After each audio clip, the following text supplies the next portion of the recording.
Welcome back, everybody, to Pull Hook Golf, the podcast.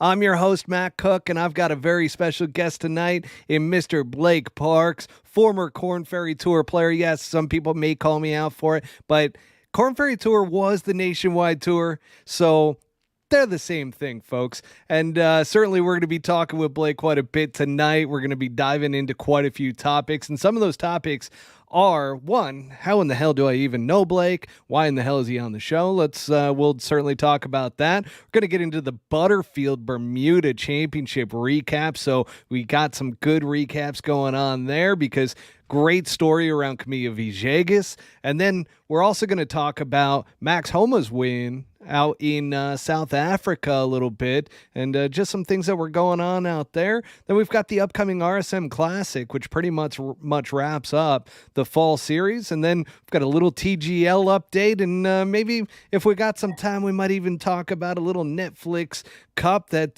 took place this evening that I happened to jump on and take a nice little watch for. But before we get into it, let me thank our sponsor, Swannies.co.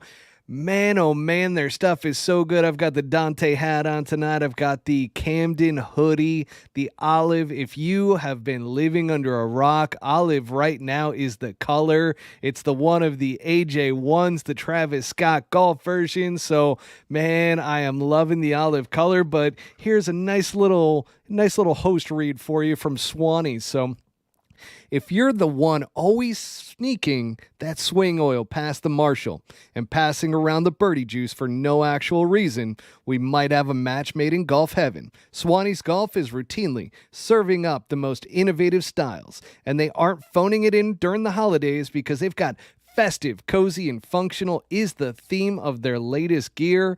Those lucky enough to get in some cold weather rounds shouldn't have to feel like they're bundled up like Randy from A Christmas Story. Check out those layers, beanies, and other year-round performance gear, whether you're tossing a football after Thanksgiving dinner or tossing a club into the woods after three-putting for a loss on the 18th. Swannies has the freshest looks to easily transition from the regular life to the golf course or vice versa. Like a swing coach for your style, Swannies is an instant upgrade. Whew. Man, sign me up. Well, Pull Hook Golf 25, everybody, is the promo code to Swannies.co. Get 25% your entire order and support the Pull Hook Golf podcast. But Blake, welcome on to the show, man. How you doing? Man, Cookie, I'm doing great. Thanks for having me, man. It's been a long time since I've seen your face, and it's great to hear your voice. Well, I'll tell you this much. I normally don't have a beard like this, but I'm in the whole no shave November, which I was at like a corporate event and I had to shave underneath the neck. So I don't know if that's cheating or not. But this is the hairiest that I've been in a really long time. The wife didn't love it to begin with, but she's in on it now. So we're doing well. But let me give the audience a quick background to how we know each other, because we used to play on the same golf team. Good old GCU, baby. I went with the ASU. I've been going to too many tailgates, but we got the Lopes. We used to always go over to the football games over at ASU, but GCU Lopes, we both played on the golf team. And boy, oh boy, let me tell you, folks, if you want to see a lefty swing a golf club, that impact position, it is good for Mr. Blake Parks, because he ended up going to Q school and making it to what stage of Q school did you get to earn your Korn Ferry Tour card, or nationwide tour at the time? Well, I think I was one of, at the end of the day, I think I was nine guys that had to go through pre-qual, that made it all the way through pre-qual to finals. So made it all the way down to Orange County National down in Florida. And back then it was good. We could play for a PGA Tour card. So top 25 made it to the show. So that was, the incentives were there back in the day. It's definitely not the same route as it used to be, but it was nice getting a crack at that, while you're playing good golf. So when you get to finals and you're playing good, just about anything can happen, right? So absolutely. I mean, you obviously played really well, got hot at the right time. Ninth, man. You were how many slots were make it to the PGA Tour at that time? Well, I was, like I said, I was one of, there was nine of us Okay. that out of all the qualifiers that made it to finals, there was nine of us that actually had to start through pre-qual. So I had to Mm. go to pre-qual before I even went to first stage. Oh, snap. So went to pre-qual in Nebraska, and I think my worst round in finals was my very first round of pre-qual. So, and somehow grinded through, ended up finishing like third or fourth in pre-qual. Went out to California for first stage. Uh, Back to Golf Club of Houston, which was Redstone back in the day, where they used to have the Shell Houston Open. That was second stage, and next thing you know, I get in right on the number. Uh, Thanks to Ches Reevy. Thanks, Ches, for having a rough day that last day. But yeah, Orange County was a battle. You go 6 rounds back then, and to be honest with you, I do not think it got over 50, 55 degrees that week in Orlando. So, I mean, I don't know when the last time they had frost delays out there, but it was probably when we were there for PGA Tour Finals in 2009. So, Man, I used to go to the PGA show in January every year, and people that think Orlando doesn't get cold, those mornings, waking up and getting out there, and just even going from the car into the convention center was an absolute nightmare some of those years. I remember. So I know it gets cold there for sure. And then how many stages were there in total? well, there's a lot of guys that fell into the 125, 150 category. So they were automatically into second stage. So for me, Okay. I had to go through 3 qualifying stages before I Just to actually meet got up to with the them. finals, just to catch up with them. Yeah, and it was really wild getting to play with guys like Danny Lee and Byron Smith, and and the fields are just loaded with first team All Americans at first stage that are trying to take a crack at this thing. And so it really became just a mind over matter deal. Just try to shoot a couple under par every time you tee it up, and a couple under par at some of these venues, it'll take you a long way. It seemed like that was the number to get through to advance, was just trying to not make mistakes. And next thing you know, you just get in a little groove. And I didn't practice a lot in between stages. It was more of just a mindset of just what do we got to do to get it done. I mean, it was it was a grind, man. Like, I mean, if you think, you space out 3 qualifying stages over 2 months, you just got to stay in the moment and stay in that mindset, because a lot of guys, I was lucky enough to have some sponsors to go out to the Gateway Tour and compete out there. And man, I could make cuts out there, but I can never win on the Gateway Tour. I mean, we're having to shoot anywhere from 15 to 20 under, you know, at Desert Mountain, every other week. I So, tell people on the mini tours, it God, is I felt like it was more of a grind on the mini tours because, especially when I played on the Butch Harmon Vegas tour, we had a guy there locally who would always be. I mean, he won the majority of the events.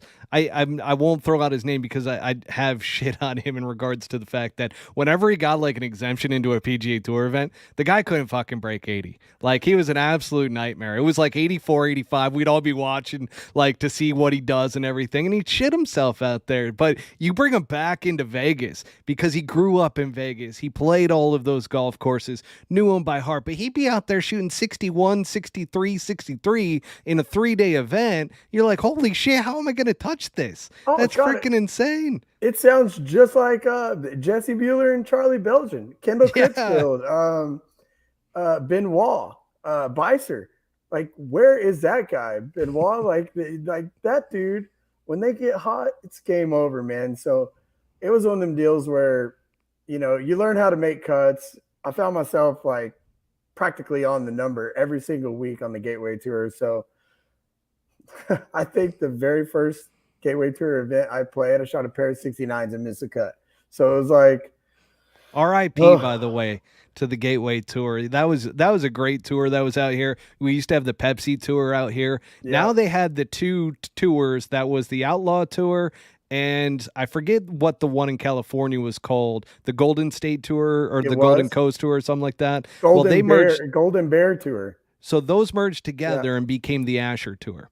So now Okay. there's just the Asher Tour, which hopefully I'm looking to potentially play in an event or two coming up, moving into next year. So we shall see. But it is, I mean, you pay attention to the scores and you see some of the names on there. Like Tom Lehman was out there not that long ago playing on the Asher Tour, Mm-hmm. like just sharpening up the blades, I guess. I don't know. But if anybody hasn't been able to tell, by the way, Blake Parks is from Odessa, Texas.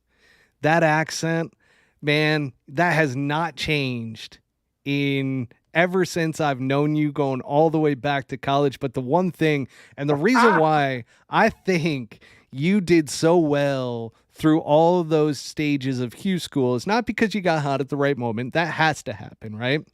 But the mindset, because you were one of these guys that had the mindset that you were never giving up.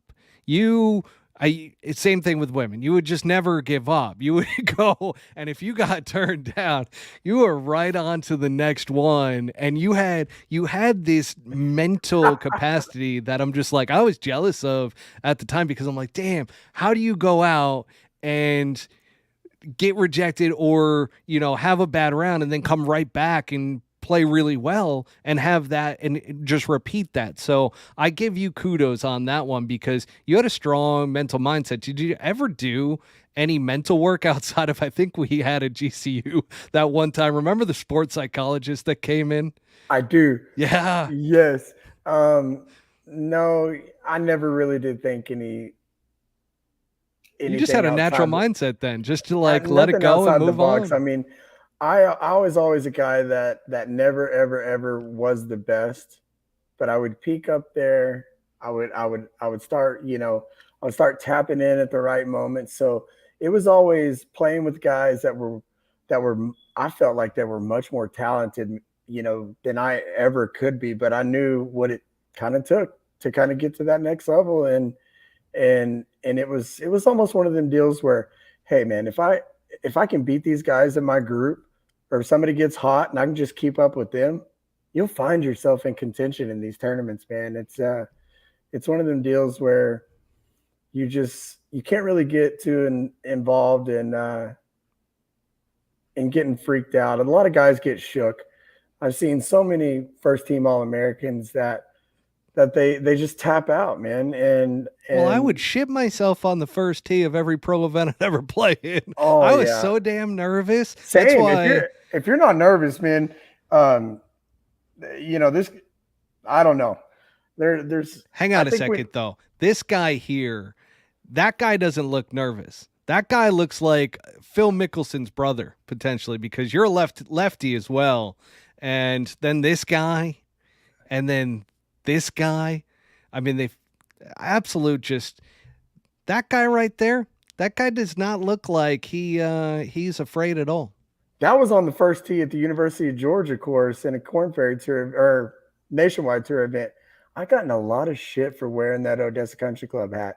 Adams Golf came up to me and said, "Hey, what's the deal with this hat, man?" And I said, "Well, it's the same deal that's on the bag, man. So you got to cut me a little slack here. I was feeling good that morning. The hat looked good with the outfit, and I do remember that tee shot. I was playing with Brett Weldman, Camilo Villegas' old caddy, Oh, no kidding. Brett Waldman, and Okay. and I remember, man, I do remember that tee shot. I nailed that some bitch right down the middle. That is not surprising at all. And by the way, everybody, Blake Parks is a hell of a time in Las Vegas. I'm just going to say that and just leave it there. He is a hell of a time. in Las Vegas. He's waving me off. He's like, no stories, no stories. No, we won't get into the storytelling, but man, what a character you are, man, and what a grinder of just golf. And I always remembered you as well as being the guy that would step up at the right moments. Which, as a teammate, you love to have that because you know, hey, if this is going to come down to a wire to wire type of thing, like whenever there was a qualifier, because we were 7, 8 guys deep on that Grand Canyon University team. And whenever there was a qualifier or anything like that, you knew you were going to be making it because you were just clutch in those moments. I mean, I remember one time you got to go play Mesa Country Club and ended up, I think you put in like a 63 or 64 in that qualifier in that one, which that should automatically qualify for any team. Well, So that's right when I moved out to Arizona. Transferring from University of Houston. that's right. You were at Houston before GCU. I was, and got to play a year at Odessa Junior College and won a national championship there. I think that was probably the best team that I was able to be a part of. We had Aaron Manning. He's a local out there in Arizona, and we had a bunch of Canadians on our team: Scott Lowen, Terry Riley, and Ryan Vallely. His brother Dale Vallely, actually the what is his the Dale Trail on Instagram. He's the king of the pork. He's the king of the pork missile, man. He caddied for Abraham Answer for years. So, I was always able to feed off the teammates, and then getting out to Arizona, everything just tightened up. I mean, desert golf. Yeah, the reason why I went out and shot, 63 that day, I remember it actually out at Mesa Country Club. There's no desert out there. It's a tree line golf course. I can shape it out of the trees just fine. And you can't really shape it, out of a jumping cholla. It took me a year to figure out desert golf. I'm like, oh shit, I can't spray the golf ball. Like off the tee, it was always, especially in the Northeast, you just freaking bomb it. You just let it go. Absolutely. And sure enough, yeah, you can't do that in the desert. You end up in a cholla, like you said, get some needles in your ass, and it's not fun when you got some needles in your ass. No, and it usually ends up in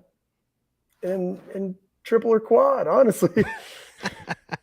It was so crazy because I remember those qualifiers. I was like, how am I ever going to get, I was like, just put me on the travel squad. I'll be all right if we go anywhere but these godforsaken desert courses, man. Because, whenever we're qualifying at Australia Mountain it was pretty wide open, but, I got my good taste of desert golf at Los Sendas. Ooh. And I'm just like, oh my gosh, like still to this day. I mean, I don't know how Mark Hinsby and even like Belgian and those guys have shot, like I've heard of them shooting 12, 13 under. Like Charlie Belgian's still doing it. I mean, he's playing on the Asher Tour. He's up there on the leaderboard. I've been paying attention. So it's pretty crazy to see some of these guys that are just, still getting after it, still going out there, still putting up the numbers, still living that dream. And I do want to say that there is one comment on the on Millions right now from a Marcus Cervantes. I don't know if you know who that is, but he says, "Let's go, coach!" Exclamation mark. Coach. So he's part of the coach's office on my group chats, man. Shout out to Marcus and Tony and Big E and everybody over there in Big Spring, man. I assume you guys are watching. So there you go. Man. And shout out to Trace, man. So Trace is a little junior golfer out of Big Spring, Texas, and probably has one of the prettiest golf swings I've seen in a long time for a junior golfer, if not the best. So you got to be looking out, world, for little Trace, man. I'm gonna remember that name. Yep, Trace Rodriguez. So his coach is actually out there in San Diego. I can't think of his name off the top of my head, but he's a guy that's coaching Vic, the amateur Vic out of University of Texas. He's coaching some other big names too. So Trace will be up there, man. He's the kid's only 11 years old, and at his home course, he's shooting under par pretty consistently. So it's pretty fun to watch. Hell, You love to see playing in that. this golf tournament right here, the United Way, not too long ago, and I don't think I had to putt on the whole back nine. I mean, this little junior over here just Oh, the kids, they're oh, fearless, man. dude. They're hitting the back of the cup on every putt. They've never seen a putt that they're not aggressive with. I mean, it was fun to watch, but what was more fun was watching our playing competitors just like saying, "Good God!" like this ain't even. So that's where you get the kick out of it. That's awesome. Now, Blake, let's go ahead and move into our analysis of the PGA Tour events that have been going on. So we just finished up. I love the name, by the way, of the last tournament, Butterfield. The Butterfield Bermuda Championship. I mean, if anybody should be playing in a Butterfield, it should be you with your nice little butter cut that you hit. But that being said, actually, hang on a second. Do you still hit a butter cut? I do still hit a butter Okay. cut. I do. I just try to. wanted to keep the facts straight, I hit the butter cut, and I still feel like I can get up and down out of a paper bag. Yeah, And you had the some short hands game. on The you, short man. The game. short game was good. Oh yeah. I mean, I grew up, analyzing Phil Mickelson and trying to just mimic everything that he did, being lefty, hitting that spinner from super low to the ground from 10 to 15 yards out. I was always just trying to spin the ball backwards. That's the only thing I cared about growing up. So, And putting you two could. balls, putting two balls in the bunker, and watching one shoot straight up. And it goes all the way down to just hitting hundreds and hundreds of balls every single day. And That's what it takes.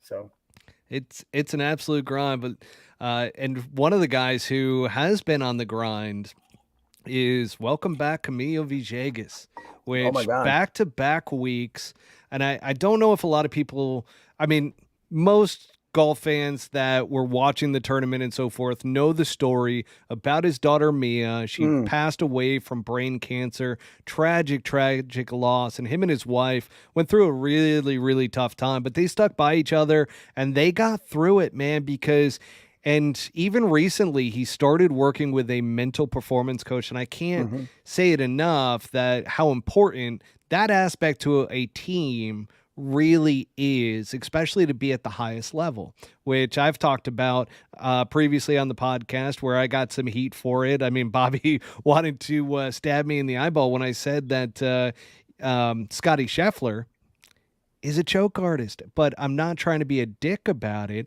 It's the fact that under pressure, he misses those short putts.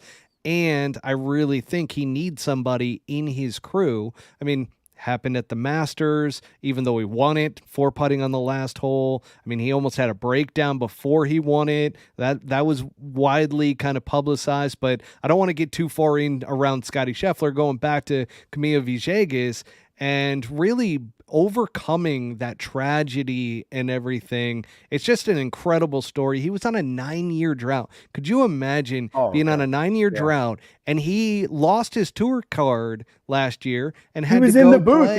He was commentating. Yeah, he was booth, doing right? analysis work, but he also went and he, instead of just going fully into the booth, he decided to play a year on the Korn Ferry Tour and just take exemptions and sponsors exemptions when he could, or spots into PGA Tour events. And sure enough, got hot at the right moment. These past 2 weeks have been phenomenal to watch him because he was one of my favorite players. I mean, doing the whole Spider-Man, baby. Come on. Exactly. I think he said it best. I thought he would be a lot more emotional, right? But I think he almost kind of reborn himself with the game of golf and just let it come to him. Some days you just got to look in the mirror and say, hey, I'm Camilo Villegas, man. Like at the end of the day, you just have to throw everything out and accept what's happened and just move forward. And I think for some reason he was able to let all that go and something just happened. A light went off somewhere, whether it was talking with the mental coach or any of his team members that was that was just in his side. I mean, he has to have a hell of a support group because, I mean, to come out of those types of clouds and damn near win back to back weeks. I mean, that's saying something. I mean, the field at the Butterfield was a little buttery, but Little buttery. but at the end of the day, you're playing against the best players in the world that are willing to play that week, right? Yeah. So, and golly, man, you got to tip your cap to Camilo. It's incredible what he did. And the fact that you just referred to it is that he was almost reborn to where it took the pressure off of him. And he just went out and played. And he said it. He said that, he was trying too hard. And that's a tough thing for a lot of golfers to understand. But there was a LPGA Tour player a while back that I heard an interview with, and she said it the best. You have to practice like golf is the most important thing in the world. And then when you actually play, you have to Yeah, play like it means absolutely nothing to you. yeah. That in order to swing freely, play your game. And I feel like Camillo got to that point to where he finally broke through in that sense that he didn't put all of that pressure on himself and just allowed himself to go out there and play because that dude has so much talent. It's Mm. insane. I mean, he can hit that. He can hit that knockdown. You know, about as good as anybody in the game. Let's be honest. I mean, his stingers. I mean, before Gary Woodland got that stinger down, I think Camilo was, at the top of flighting that golf ball. I mean, he's got the perfect little pause at the top. It looked like his swing's getting a little shorter. We're all getting older, but I mean, the guy's kept himself in good shape. It looks like his range of motion is still all there. I don't see Camilo Villegas going anywhere anytime soon. You know, I don't want to go ahead and jump into this week, but with the course that they're going to be facing, two courses that they're going to be facing this week, it's all about finding the fairway. So I mean, I wouldn't be surprised if I saw his name in contention this week as well. Wow. Save that for a minute because we're going to be Yeah, getting yeah. into that. And we're going to be picking your brain, certainly, when it comes to the RSM Classic. But just to give everybody a little bit of a rundown, too, in regards to the leaderboard, there were some names up there that I haven't really recognized lately. I mean, Alex Noren, Bobby Brown's a big fan of Alex Noren, been talking about him, that he's such a great player. I can't believe that he hasn't won a PGA Tour event yet, but he finishes second. He was going into the final round with the lead. Matty Schmid, have you ever heard of this kid? I'm looking at his name right now. I've never heard of him. Yeah. I kind of just was paying attention to how you can tell how a guy plays emotionally just by looking at the scorecard. The guy's good.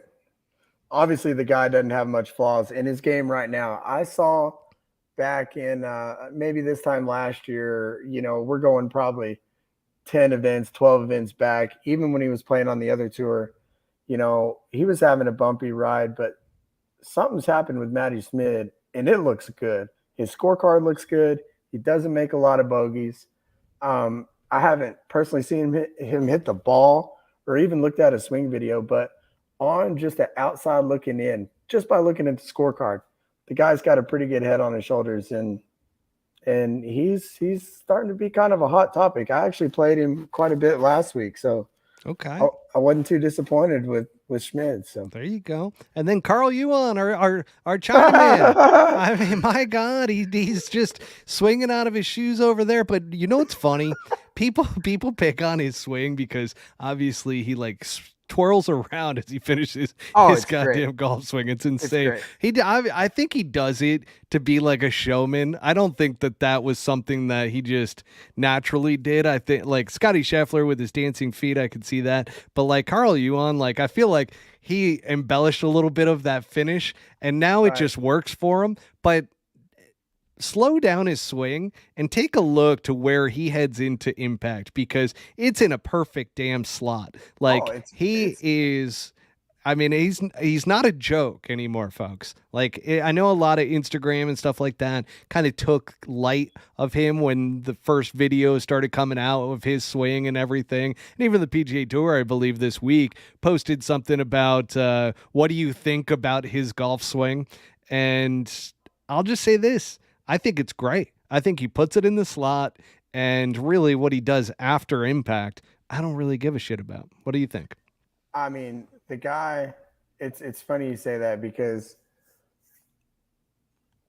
I mean his 8 o'clock to his 8 o'clock to 6 o'clock movement is there.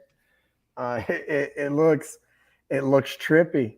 I like watching him because I don't know what movie he's about to pull next, and that's why I like him.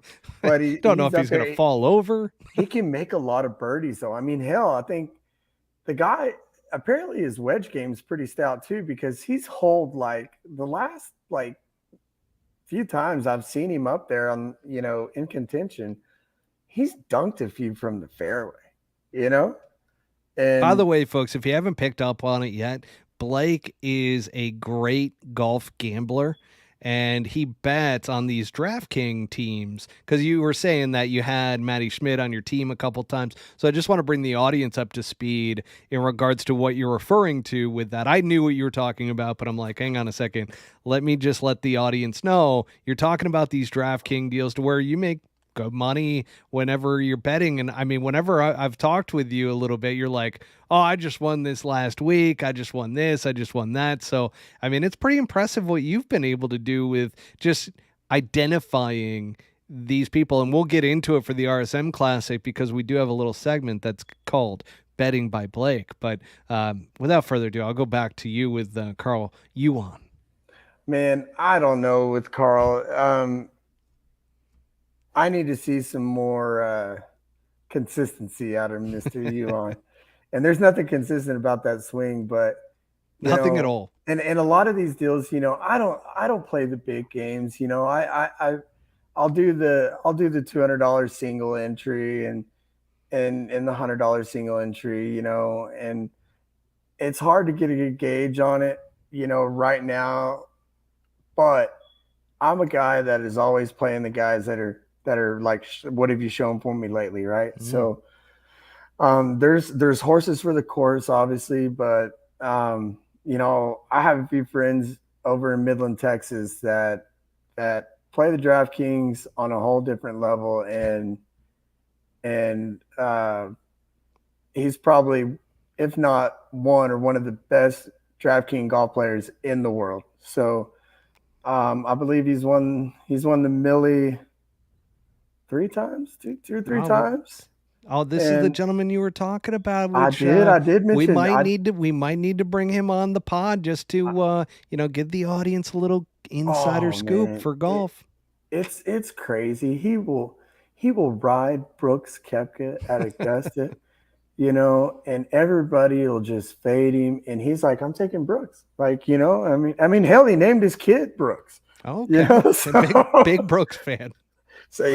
I mean, Brooks has done well for him over the years. So, I like to ride Cameron's coattail on that aspect. It makes it fun for me to talk golf and throw him a couple picks, and if they hit, man, it's just great. So That's awesome. Now, continuing down the leaderboard rundown, we've got Adam Scott. I was way off on last week. I figured since he hasn't been playing, came over Boston Common Golf. He's on that TGL team, which we'll talk about a little bit later on. mhm. But I thought he would be tired. No, he is the adamant professional. I mean, just a guy that is consistent. His golf swing, we all know, is the Mm, prettiest thing on the mm. planet. But Adam Scott finishes T5. A surprising one with him at T5, which is Ryan Moore. Good to see him back in the top 10. Guy who used to never use a rangefinder or take a yardage from his caddy, you just eyeball it. Those times have changed, but good to see him Yes, back up there. absolutely. I think Cameron had him in the Thunderdome last week. You Explain what know, is the Thunderdome? I think it's the it's either the 26,000 dollar entry. They have a $5,300 entry. So Yeah, we you, definitely got to talk to this Cameron guy, because why in the world did you have insights that Ryan Moore was going to play well? That's what I would like to know. Then we got Stuart Sink at seventh. Just, bringing up an old name. And then the kid that I am very high on, because I saw him out here at Greyhawk during the NCAA championships, is Fred Biondi.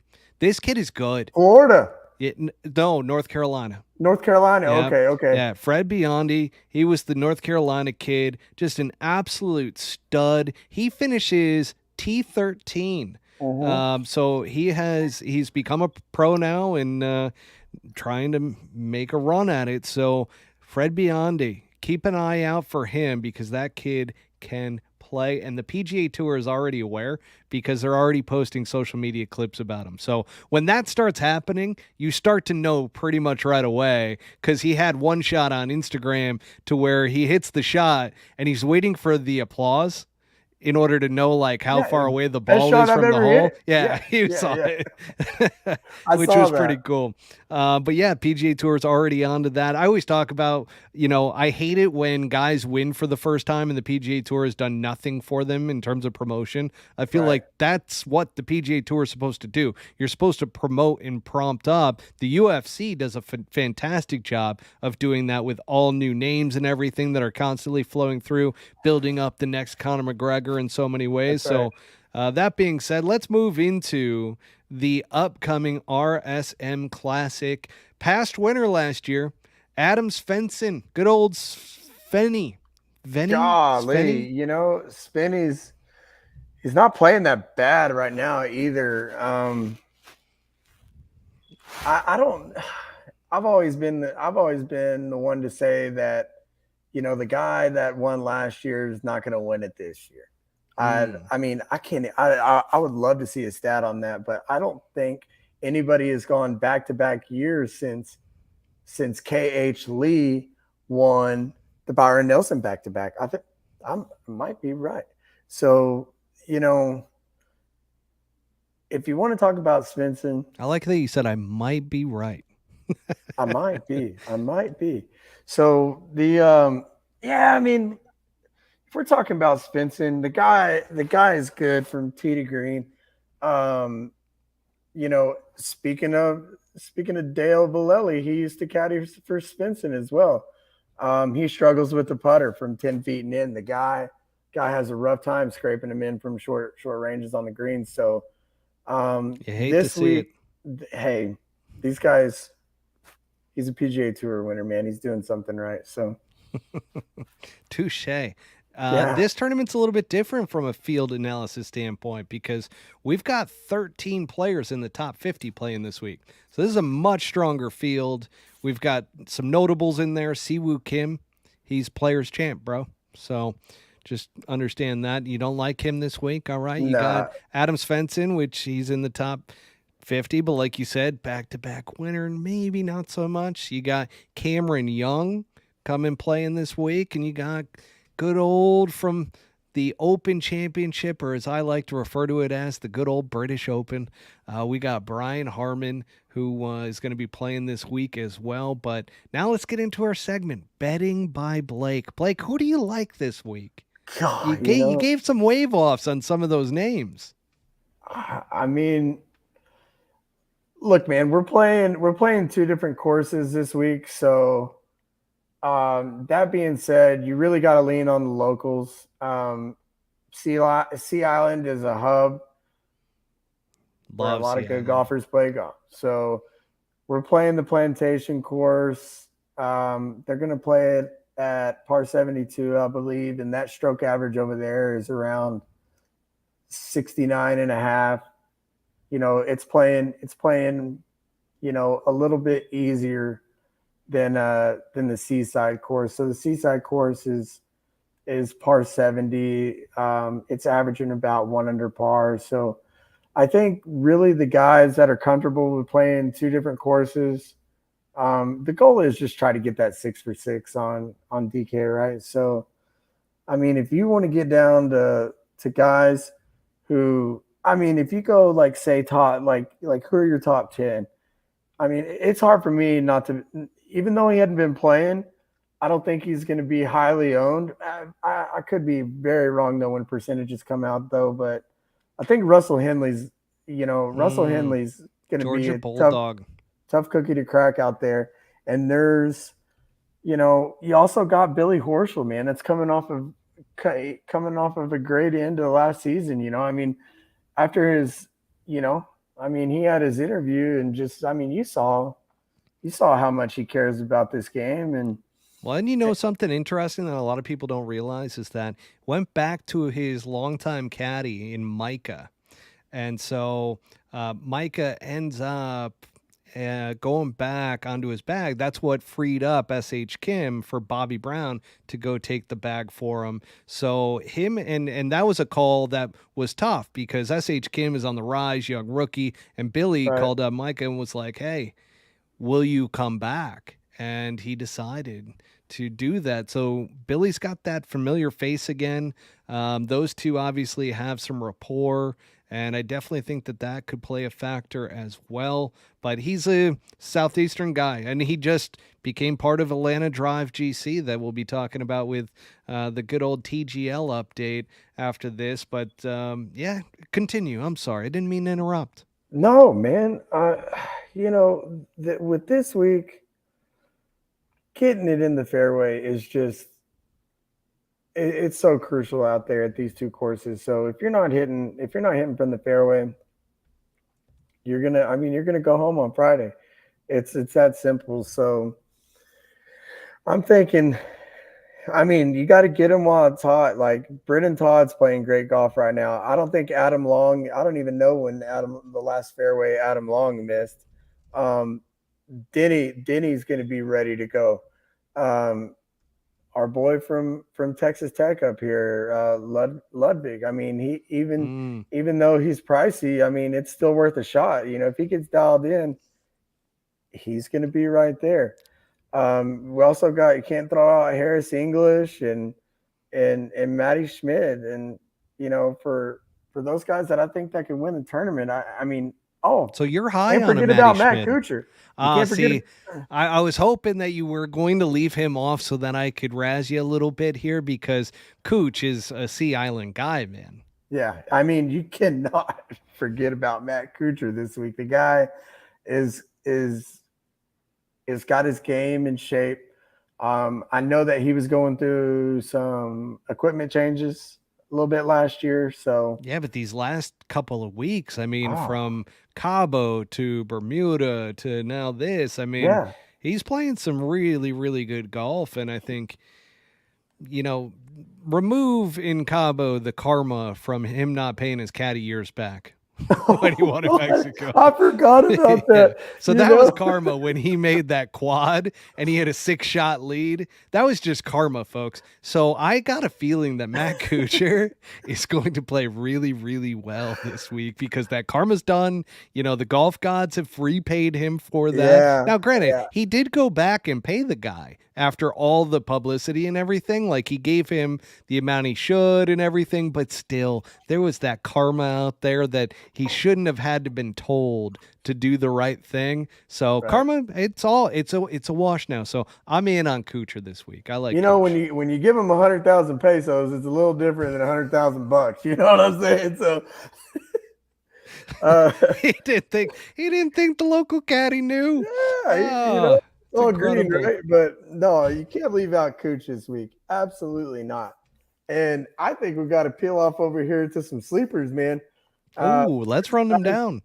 I mean, there's guys you got to have these guys in your I lineups. thought Marty or Matty Schmidt was your sleeper. Well, I mean, he's not becoming that much of a sleeper. I think he's going to be very highly owned. But we need to talk about a guy that's been playing some good golf, and that's Chesson Hadley. Oh, Chesson Hadley's been playing well. I think he's made like 7 straight cuts and back-to-back top tens. I saw And him out at the Shriners when I was out there. yeah, I Yeah, mean, he and the was guy looking the guy good. can make some birdies, man. His putter gets hot, he'll get that snap going, and Davis Thompson is another Georgia Bulldog. The guy's playing good right Mm. now. Taylor Pendrith, another guy that is starting to peak up. I think his game's starting to take form. I think he's can hold it back and get it in the fairway. And then when he needs to send one, the guy can absolutely pound it. So Vince Whaley playing some good golf right now. Will Gordon. I mean, these guys. Wow, you are throwing out some dark horses. I like this. And then Nate. I think Nate Lashley. Nate, dog, the guy. He just doesn't ever really let me down when I put him in a lineup, man. Yeah, he just needs his Warren G, Yeah, that's right. Get a little regulators out there. And I think another long shot that could potentially kind of maybe finish top 20 would probably be this week, maybe David Lingmerth. Ooh, Lingmerth. I like that. I haven't seen a lot of him recently, but I do. His game is conducive to hitting a lot of fairways, so I like that. I mean, he plays kind of a similar game to Russell Knox. He hits it really straight, and but man, he's been struggling with the putter. He's got some funky stuff going on with that putting stroke right now. So if those demons can go away, you might see some David Lingmerth popping up here in the next couple of weeks. It seems like everybody who's got something funky going on with their putting stroke goes to one of those lab putters. And those things, yeah. I mean, for whatever reason, they have all the science and everything backing it and whatnot, but I mean, there's been back and forth between, the traditionalists over blade putters opening and closing versus those that remain square. But it certainly works for guys there's certain types of guys that don't putt well with traditional putters. Go to those, and all of a sudden they're good putters. So Lucas Glover, Adam Scott. I mean, you've got Camilo Villegas who just won. He went to it, and I kind of like the look of that blue one. The blue, almost looks like an M head. It's pretty good. Yeah, it looks like a transformer, man. But Chesson Hadley doesn't. That guy, he uses a regular old 2-ball, and he rolls it, man. And that's the thing. If you roll it with a blade putter, you don't really need to go. I'm sorry, Lab, if you're listening, but you don't need to go to a weird putter just to go try it. I feel like S.H. Kim is in that boat right now where every week Bobby's like, he grabbed another putter from one of the manufacturers on the putting green again, and it's just like, dude, just let it be. Pick a stick and rock it for a while. God, the guy, S.H. Kim's got such a good golf swing. Oh. Like the impact in the fairways is just so pure.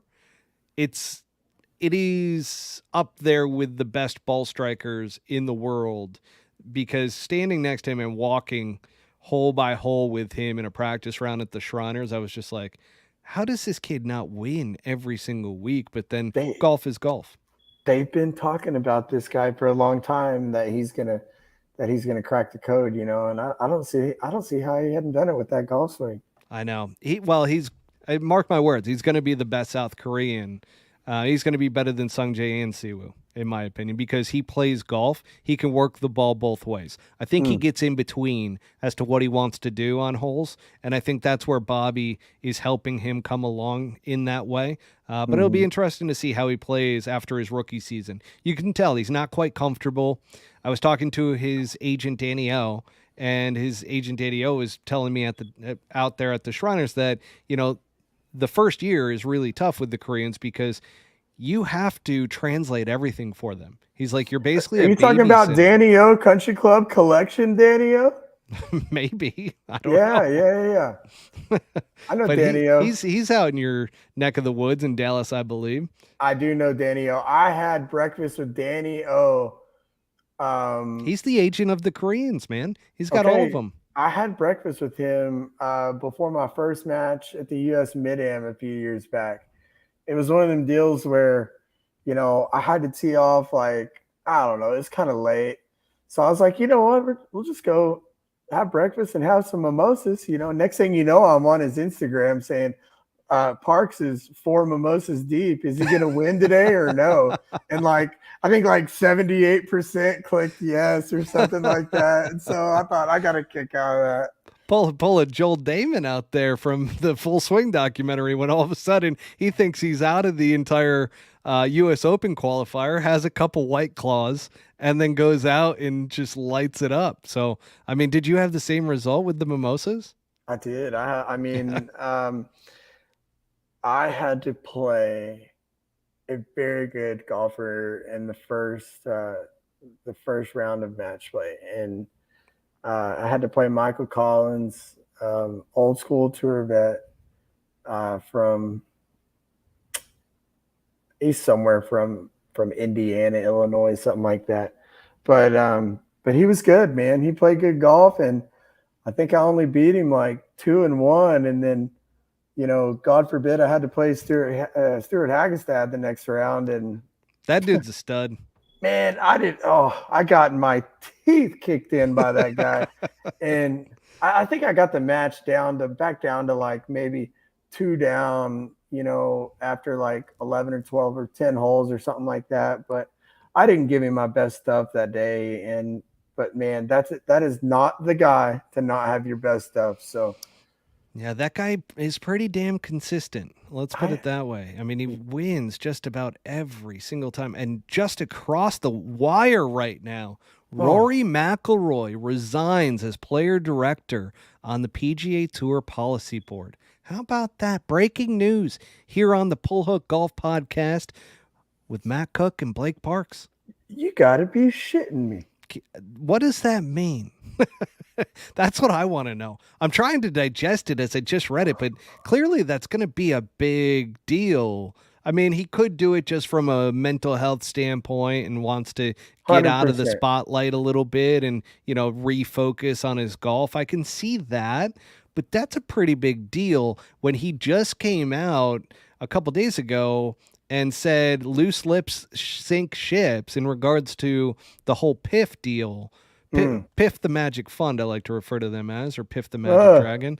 But they just spew out fireballs of money, and we will certainly talk about that in a second. It sounded like he had a conversation with Tiger Woods is what it sounded like. I digress. And what it sounds like, sorry, yeah. But yeah, Rory McIlroy resigns as player director on the PGA Tour policy board. You heard it second here, folks, because that came across on ESPN as we are on air.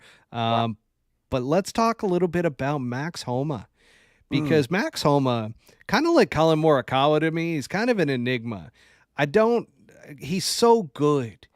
And he's getting the mental game now where he didn't really believe in his game. He got a couple wins, and after his first win, really, you started to see, okay, he's getting that confidence. And everybody has said it. Tiger has said it to where he's like, how does this guy not win so much more often? He's so talented, so good. But he goes over to the DP World Tour in South Africa and wins that event. And I do have to ask you, what do you think of the bromance between Max Homa and Justin Thomas? Do you like it? I just don't know how long it's like been going on. I mean, I think Ryder Cup, they were. Yeah, I was getting there. So I think, man, speaking of Max Homa, dude, shout out Max Homa on his play at the Ryder Cup. He was the only guy that decided to show up. Absolute stud. He was terrified the first day, but really settled in. Yeah, and JT really didn't play that bad in the Ryder Cup either. I mean, he kind of, that last match, the wind kind of came out of his sails, right? But it's tough to carry Jordan Spieth on your shoulders the entire fucking. Oh my gosh! I think I saw that their low ball score the day that they played 4-ball. I mean, it was bad. It was bad. And Spieth couldn't find the center of the face. Oh no! I mean here's my deal, man. With the Ryder Cup this year, when you take the boys club up there and you leave Lucas Glover out and Keegan Bradley at home, yeah, there you go. Man. That was synchronized. Right there. I know. Well done. And we're on the same wavelength, baby. So, golly, I mean, there's a few other guys that are just competitors that they didn't take. they took the boys club up there and they got their asses just handed to them bad, and they got what they deserved. So I don't feel one bit sorry for Zach Johnson, and I was I was disappointed to always see, always disappointed to see the Americans lose, right? But this year was just one of those years where I was like, these guys got no chance. Yeah, it was very predictable in my opinion. I put all my money on the Europeans and one-handedly. Oh man, that was easy money. It really was.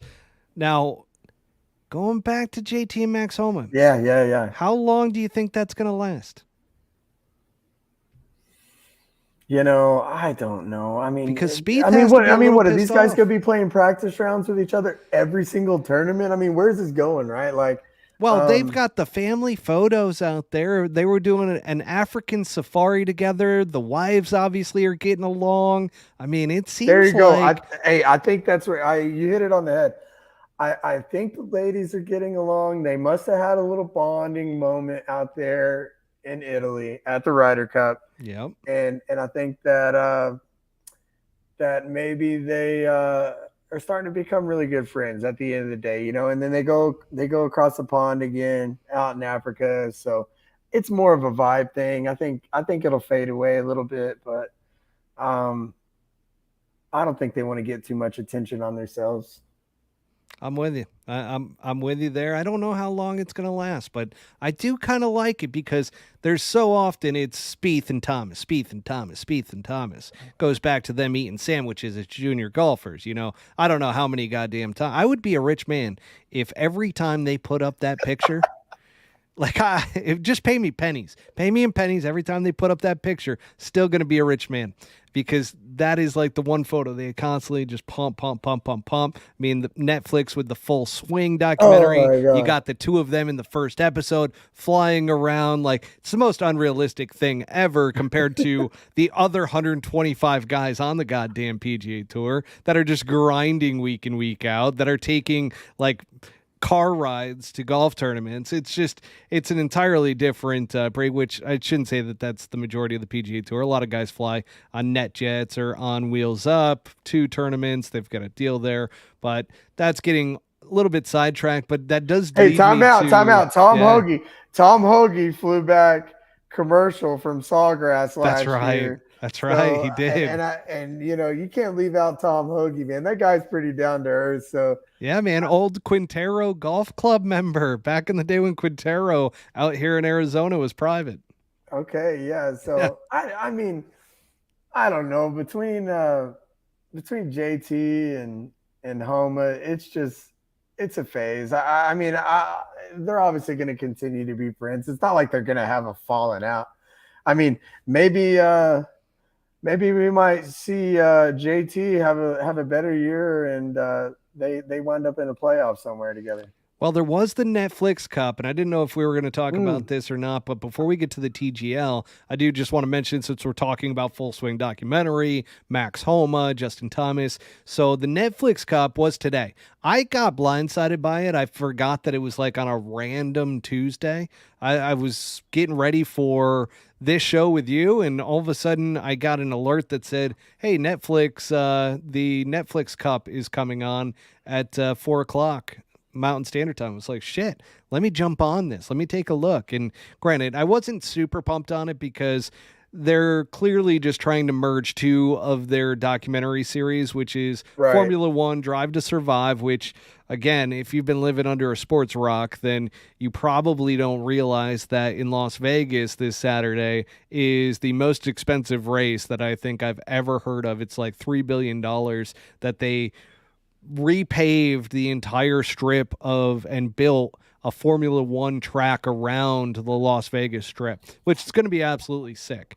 But they're in Vegas. They're at the Wynn Golf Course doing the whole thing. It was kind of a mess in a lot of ways, but at the same time, it was kind of fun. And I told you, I was like, off air, I go, it's probably a lot of fun for people that aren't golfers, that aren't golf fans, like to see this whole thing, because they had a whole where, and by the way, the teams were, don't ask me who the Formula One guys were because I don't follow it outside of like some of the main guys. I couldn't tell you, but I saw some of the shots they hit today, and Wasn't pretty. That one guy, I don't know his name. He needs to stick to driving cars. But JT was on a team. Tony Finau filled in for an injured Colin Morikawa, Max Homa, and then Ricky Fowler. So Max Homa and JT obviously came in on the red eye, flying in private right from South Africa. From South Africa, came in. JT ends up winning it, just to ruin it for anybody who didn't watch it. You didn't miss much, but what you did miss is that there was a Formula One hole. So the first hole, if you want to see golfers play speed golf, that was the first hole. I didn't catch the first hole. I caught the tail end of it, but man. That one, and then the Squid Game hole. Did you see the Squid Game hole? Was that when the ladies, the head turned around? The head spinning around. So in Squid Game, you die if you move when that thing is, when it's looking at you. So it's kind of a stop-go game. But anyways, that was the whole Netflix Cup. Not much to really comment on with that whole thing, other than good job kind of tying in all these different Netflix. Actually, Bert Kreischer was the highlight for me of that entire thing. He was announcing. He's the comedian. Yes. Yeah. He did a fantastic job to where I'm like, wow. Lynch? How about Skittles showing up in the Skittles. Middle? You know, he got lost. He kept wandering they around. Lost him. They're like, hey man, where's Marshawn at? But Kirster's like, he's high on some shit. You know, I mean, it's in Vegas, man. You never know. So you know, what got me with that deal, I don't know if this is going to be like a one and done type deal, but I only think you can actually pull that thing off at the Wynn with the Sphere in the background. Anything else from now on, you know, with this live Netflix series, it's gonna be pretty.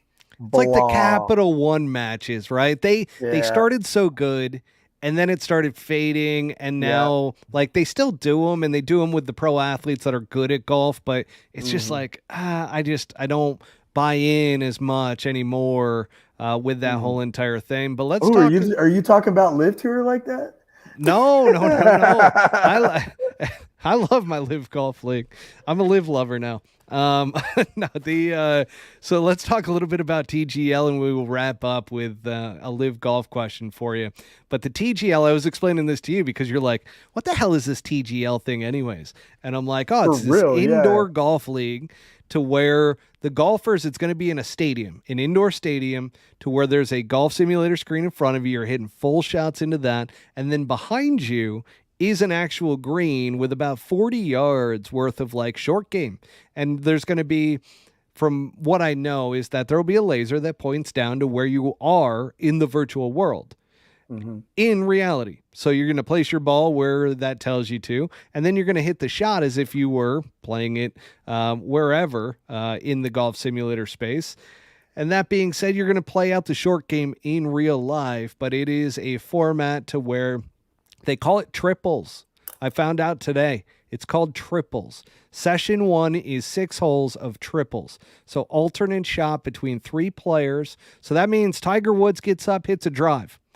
Whoever is on his team takes that second shot, hits that. Whoever the third player is hits that, and the fourth player can go fuck himself because he's not in. So I don't see.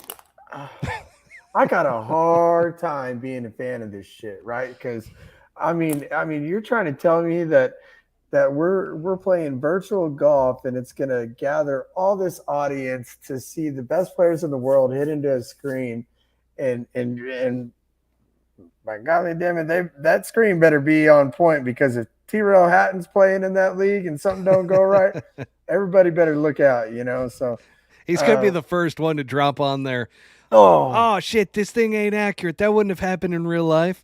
And that's the thing, to where that risk reward of this entire league it's a risk by a lot of, because there's very few shots in the technology now that don't track accurately, and the ones that didn't prior, coming as an executive from that space, and for the company that actually is doing this, short game was always the one to where people would go, oh, that's not so accurate. Well, the putting was just horrendous. which they cured that where they're going to have a real green, right? They're going to have real pitch shots and chips and bunkers in there. So they're going to play real golf from that standpoint. And then the virtual green will undulate based off of what the terrain is in the golf simulator. So it'll be pretty cool from that standpoint. But yeah, the full swing stuff into the screen, that is still going to be interesting. But I thought it was going to be a home run until I saw the format.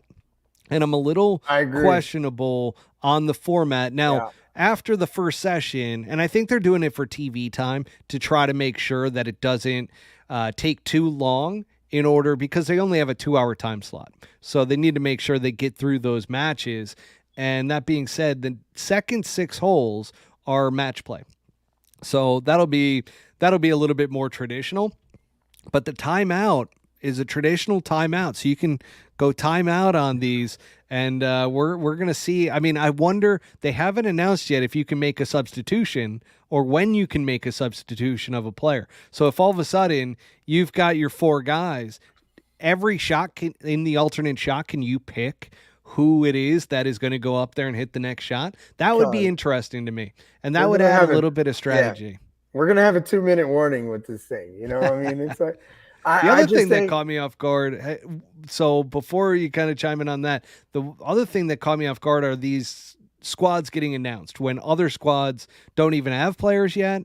Right. Others have signed like 1 player, but Atlanta Drive GC, where they're in Georgia this week for the PGA Tour event, and we're talking about Billy Horschel. He's going to be on the squad.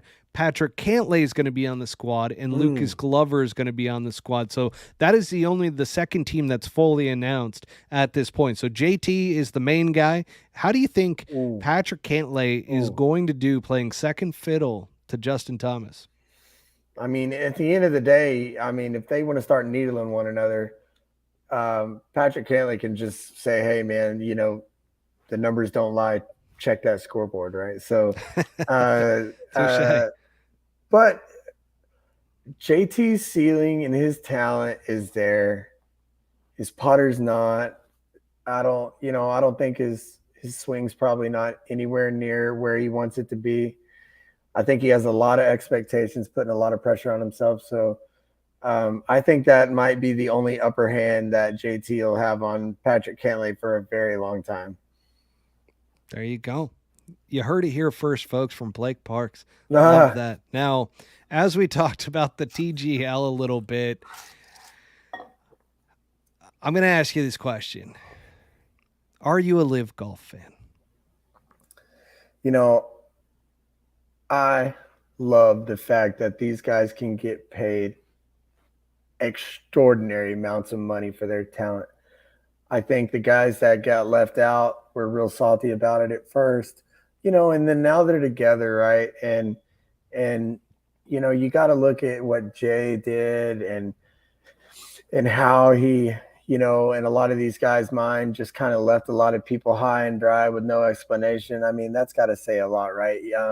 These guys over, you know, in Saudi, Piff the Magic Dragon, just spewing fireballs of money. They got a lot of cabbage, and at the end of the day, the cabbage wins. So I didn't know dragons like cabbage, but you're right. They do. I'll be damned. So you know, it's one of them deals where I think the guys that got really paid up front, man, way to go, kudos. Like, you know, I mean, Phil Mickelson, that's a whole nother topic, right? But you know, even Bubba too.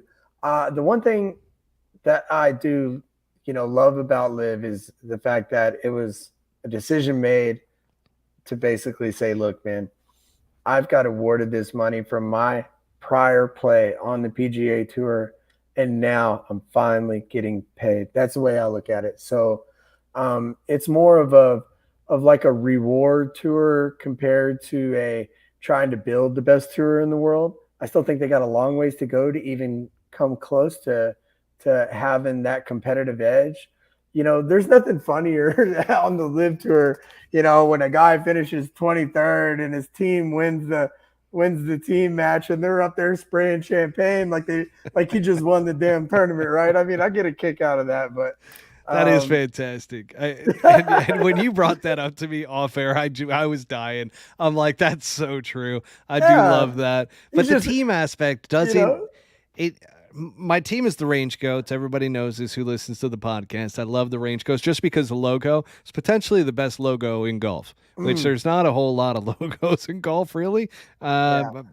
that are teams. So Range Goats, best one on the Live Golf Tour in terms of that. And I do like the pink and black. But that being said, the team aspect to it still leaves me high and dry. I would love to Yeah. see two teams match up and go head to head. You kind of get that in the team championship when they do that. But then the This, final yeah. team round or the last 18 holes of the four teams is just they go out and play once again. And it's like I want to see teams. I think there should be 2-man teams, and you can switch them up whenever you want. I mean, I would love to see more you strategy can kick like a that. partner to the you can Yeah. kick a partner to the curb, if he ain't pulling his weight. I mean, Matthew And Wolf, see you later. Brooks Koepka's going to yeah, kick you out. there you go. I mean, golly, So you're a live lover. Would you classify yourself as a live lover? all my friends would say yes because I am preaching about live and the opportunities that they took. I am a live lover because it did change these guys and lives financially for sure, right? I mean, the guys that are getting put on the PIP or I not on the PIP, but I in life The is performance improvement plan? yeah. I mean, that's basically what it is. You get put on the back end. I see these guys that are potentially maybe about to be cut, and I'm like, well, this is not what they signed up for, promised, or I don't know their guaranteed money either. So, yeah, I'm a live fan, man, and I like what they're doing, for the game of golf and saying that there is other places to play other than the PGA Tour. Okay, But so hang on. I got to stop you there because there's one guy that I need to get your opinion on since you're a mm, live lover and you watch live golf. Dustin Johnson, does he just look disinterested at this point? Like he could give two shits? Because I've heard his contract is 3 years. Do you think he's got one more and then he's just going to ride off in the sunset? We've talked about this a lot on this podcast, and it just in that team championship, he would hit shots and just like, and they were good shots, but he would just be like, oh, okay, let's move on to the next. man, Dustin Johnson's competitive edge, it's like I don't know. He just made so much Yeah, he made a lot of damn money money. that that that's one thing too that is kind of um, when you pay a guy too much, he gets laxed out, right? So I could see that happening to a few guys over there, and that's not good for the game, right? And we But know DJ loves the luxury lifestyle. yeah, I mean, he's probably got a pretty good looking lady at home, and he likes going out there on his boat and doing a little fishing, and It's not a boat. That's a fucking yacht. that's a that's a fucking yacht, coach, and for sure. And I mean, it's what can you say, man? The guy. All right, let's go way back to where he grounded his club At in the Whistling PG Straits. at the PGA, right at Whistling Straits. And there's signs all over everywhere, over every bathroom stall, everything saying, "Look, man, do not ground your club over there. It's considered a hazard." It was obviously posted everywhere. That was the word, right?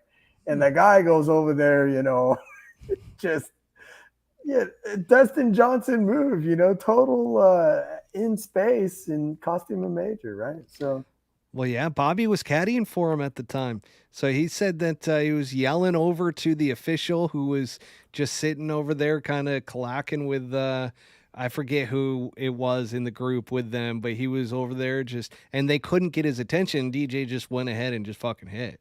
yeah, I mean So, that's DJ for you. I mean, we could probably talk for days about, some of the stories that you know, that I've heard about DJ from some pretty good sources. But Oh, Hey, I mean, there's plenty of, I mean, and a lot of them are factual. So we'll leave it at they're that. not bad. They're not bad stories. I mean, it's all good and fun, but the guy is, He enjoys himself. the guy is just loves to have fun.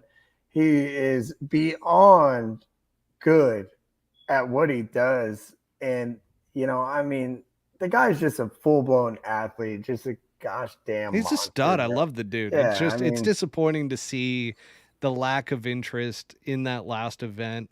Because I watch every one of the Live Golf events. I like them. I had a tough time for a while admitting to myself that I liked them, even though like I got called out for hating on Live Golf, and I'm like, hang on a second. I yeah. bring it up as a segment at the end of every single show. Like I like Live Golf, folks. So I like hearing that ball go in the hole. It makes that little oh sound, Jesus. They got the I have microphone in to there. I was telling you before, and I'm like, I have to turn off the damn sound of the announcers because it's just like a used car dealership. This is the greatest tournament ever Oh played on god. grass. I mean, this thing is so important to these guys, and it's like, oh no. Then you interview Brooks Koepka at the end of the tournament, and he finds out that he just made $4 million extra dollars. Extra. And he's like, "Oh damn, really?" And Yeah, and it's like, oh, he really cared about that entire thing. Oh, okay, that's great. Yeah, of course he like, but it's Live Golf. The Live Golf is going to go down in history as one of the greatest science projects that has ever been tried. And thank God there's guys like Greg Norman out there who just have the absolute alpha male balls to just say, I'm going to walk down the beach in mesh shorts and just let my hammer fist just be oh wow. taking pictures of, That it's that just, is it's a that kind of guy. He's that going to is a I know swim with exactly sharks. what picture you're talking about. And I mean, Greg's packing some heat, boys. Yeah, So he gives two hey, shits. don't mess with the shark, man. He'll bite you. Well, Blake, that wraps up our time tonight, man. I appreciate you coming on, talking some golf with us. So once again, folks, former Korn Ferry Tour player. I'm going with that. I'm gonna get yelled at by some of the audience saying he was on the Nationwide Tour. Yes, it's the same fucking thing, folks. Oh, Nationwide Tour turned into didn't it turn into something else before that? Web.com. That's it right. was the way, So yeah, it went nationwideweb.com. nationwideweb.com to Korn Ferry. Yep. That's right.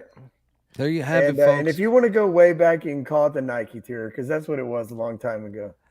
If we could just go back to that, that'd be phenomenal. Yeah, wouldn't it be great? All right, Blake, signing off, man. Thank you so much. Hang on tight. Don't go anywhere just yet. But everybody, until next time, one word from our sponsors. Once again, Swannies.co. Use the promo code PullHookGolf25 for 25% off your entire order. Once again, that is PullHookGolf25 at Swannies.co.